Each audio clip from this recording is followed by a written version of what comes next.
Hi friends, welcome back to The Classy Mommy. I'm Brittany and I'm glad you're here. In today's video, I want to talk about what student teaching is really like and what kinds of things to think about as you're starting your student teaching.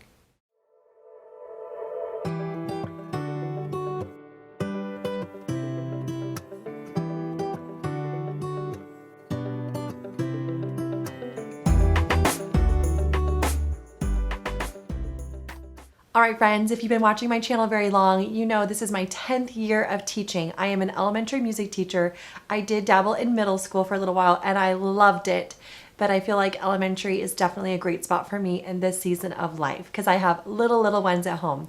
I'm a mommy to a 3.5-year-old and almost 1-year-old. Student teaching was a little while ago for me, but I have been thinking about it a lot lately. In the state of Idaho, in order to get your teaching certification for music, you have to kind of go through just some interesting hoops. So I am certified K-12. I could teach high school band, high school choir, high school orchestra, middle school, all those levels, elementary gen ed. We're just kind of certified for everything, which is huge because those are a lot of different, very specific skill sets.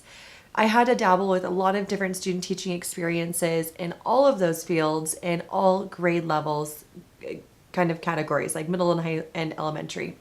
So I had a ton of student teaching experience. I did have to narrow it down to 2 main student teaching experience focuses.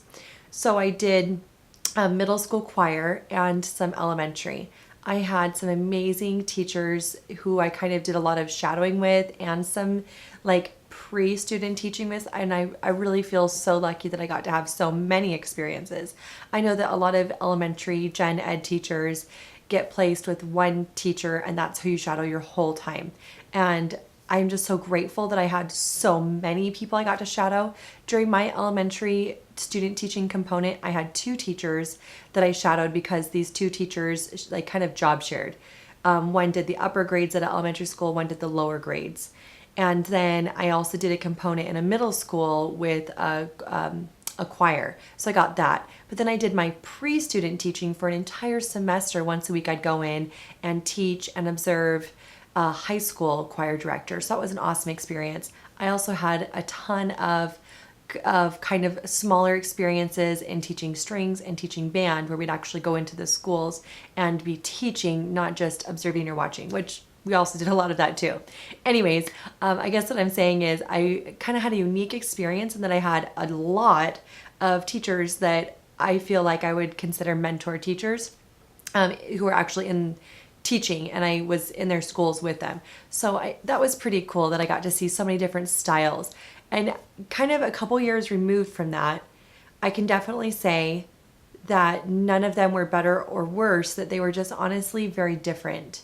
And I think that's really important to kind of keep in mind as you're going into a student teaching experience. You're coming into someone else's classroom, just kind of just an extension of them. This is like their home. When you go to someone's home, hopefully you don't start like criticizing everything about their home and their family, but just keeping an open mind of like, this is their system, their procedures. You're walking into what they've done. So just keep an open mind. Obviously there are some better practices that hopefully you're seeing in these master teachers that you're going to be working with or have been working with. There are some educational, best practices, but as far as just overall teaching, I would say generally there's not better or worse as long as you're using a lot of these best practices, just different styles. So definitely keep that in mind. And I feel like I got to observe a lot of them. I think looking back in hindsight, if I'd only been with just one teacher, I wouldn't have had such a zoomed out perspective of seeing a lot of programs and a lot of classes run really well with totally different kinds of teachers. Personality-wise, personally different teaching philosophies, teaching styles dramatically different, but they all really worked because they were masters at their craft. So keep an open mind. All right, I'll never forget when I got a phone call from one of a beloved friend now. And if you're watching, hi, you know who you are. A beloved friend now. He was my choir mentor teacher, and he called me up. And he's a cowboy / teacher, gruff voice. And I had no idea who was calling me on the phone. And he just started he introduced himself. He said, I'm the teacher at such and such school. I hear that you're asking to be a student teacher. I've got a lot of questions for you. I'm like, Okay, wow, okay, let's do this. We're doing an interview on the phone right now. I was totally intimidated, you guys. He had some really exact, specific questions, and and they were about teaching philosophy and my approach to music, what my background was with music. I think he never said this, but I think what he was looking for was just he wanted to see what my passion level was because he was a very passionate teacher. So he wanted to see if we'd be a good fit, and he decided that we would be. So I got to student teach with him. It was incredible and mind blowing. We were about as different as night and day, and he was hilarious. He was like a 6'5", cowboy boots wearing, lasso swinging, cowboy Idahoan. He like raised chickens, and he was passionate about music. And I think that's my biggest takeaway is from my entire experience with him in his classroom. He was so passionate about bringing out emotion and feeling and context out of his students and connecting them with their, expressions and preparing them to be independent music lovers who could pick up any music and read it and enjoy it and just have a lot of that emotional connection with the music. Amazing. I had a very different experience with my elementary. It was fabulous. These two gals were within a year or two of retiring. They had their streamlined systems. They were very organized. When kids walked in, they knew just what to do because it was very regimented and it really worked for them. They had curriculum that they had put together over the years, and they felt really strongly about kind of the order and sequence. They had different things that they both really loved about what they were teaching. And I think I got to enjoy a lot of, structure and routine from them. So I had just this very full experience, and I'm so glad that I got to have all of it. I know so many teachers only get to have one mentor teacher, perhaps a little bit of exposure to other teachers if they're lucky. And then all of a sudden we're supposed to, become master teachers and be teaching on our own. But I really think we learn so much by just observing. And if you've ever heard the phrase, I like this one, take the meat but spit out the bones. In essence, it means, take all the good things from something you're observing, and if there's something that just rubs you the wrong way or is not your style or doesn't match with your philosophy or your personality, then, just let it go. But don't throw away an entire, observation experience or student teaching experience just based on, if you like your mentor teacher or if you agree with something that they do or disagree. Take the meat, spit out the bones. All right, so let's jump into some things I think is really key to keep in mind as you're starting this journey or in the middle of doing your student teaching. My number one thing I would just suggest to you is don't become too self-critical. You're watching people who are masters at their craft, who've probably been doing it for years and years and years.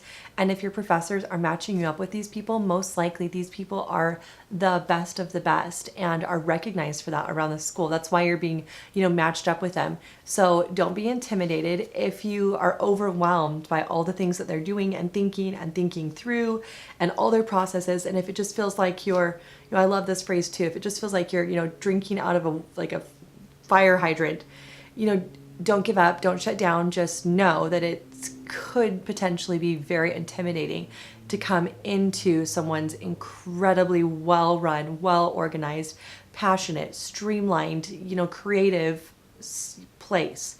Don't be intimidated. Hopefully they are the best of the best, and lucky you get to learn underneath them. All right, my second thing I suggest is take notes on everything. Take notes on what you're loving, on things that you want to emulate, on things you see, on visual things, on procedures, on units you really like, on how they talk to students, on how they communicate with parents and families, how they communicate with their coworkers and colleagues, what kind of things are they involved with around the building, not just in their class. Also, write down the things that you want to keep in mind that you don't want to do, just as a reflection piece. And this isn't supposed to be a criticizing or critical or comparing kind of exercise, but just take notes on everything, because it's amazing how many things we'll be observing and seeing and taking in, and we'll think, I'll never forget that, and then it's gone, and because we're just getting so much information all at once when you're observing as you're starting your student teaching, and then you'll be jumping into more of that teacher role eventually. Take notes on everything, what you like, what you don't like, what you do differently, what you absolutely want to copy. So jot it all down. Okay, number 3, be really observant of their classroom culture and their management style. Keep in mind, there are many different classroom management styles. Some are more effective than others, while there are some that are equally effective, but just a little different. And like I said earlier, different can be different, doesn't mean better or worse, just different. And I'm not talking about the ones that are clearly not effective with students where they're yelling or belittling. I'm not talking about that. I'm talking about a well-run classroom built on mutual respect. It's gonna be different from one classroom to the next because every teacher is different and every group of kids is different. But start noticing what kinds of things are working, what kind of things would you want to emulate as well, and then start looking at how are they reaching that with these students. If you get to be observing the beginning of the year, oh, that is amazing. I didn't get to do my student teaching until my biggest component is starting in January, January to the end of the year. So I saw how to end a year. But I was just put in a classroom with these like extremely well-behaved children, and I never got to see that process of how they learned those routines.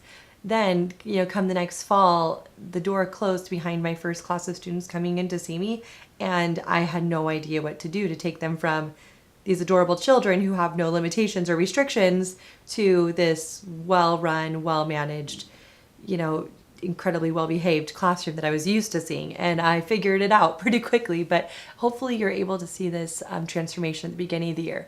But just notice all those little details. How are they getting their kids to know what to do? Because routines and procedures are incredibly important. If you get those down, all of the content can fall into place so much more effectively and so much easier. And that's not even including the just emotional well-being of the children, knowing what's expected, and they just feel so much more emotionally safe in your classroom environment if they know what the procedures are for any given task or routine or whatever you have you. So notice, how does the teacher communicate those? Is it effective? Maybe it's not, and that's totally fine to observe that. Just write it all down and start making notes of how you want to teach your classroom procedures in your classroom. Also, you might want to start identifying what kind of routines and procedures are important to you. Just start thinking about what are you comfortable with in the class? Are you comfortable with students just self-determining when they need to use the restroom and taking the pass and going? Or are you not comfortable with that? Do you need a system or a way of students to tell you or ask if they need to use the restroom or get a drink of water? Or are you not okay with them having those breaks unless it's a determined time when they can? So just little things to start thinking through, but start observing, what is this teacher doing? What are the expectations, and how does she communicate those to the students so that they know what's expected in her classroom? And next, my last tip is be humble. I've seen this so many times now that this is my 10th year teaching, new teachers coming in, and I probably did this too, where it's like, it can feel like that they know everything.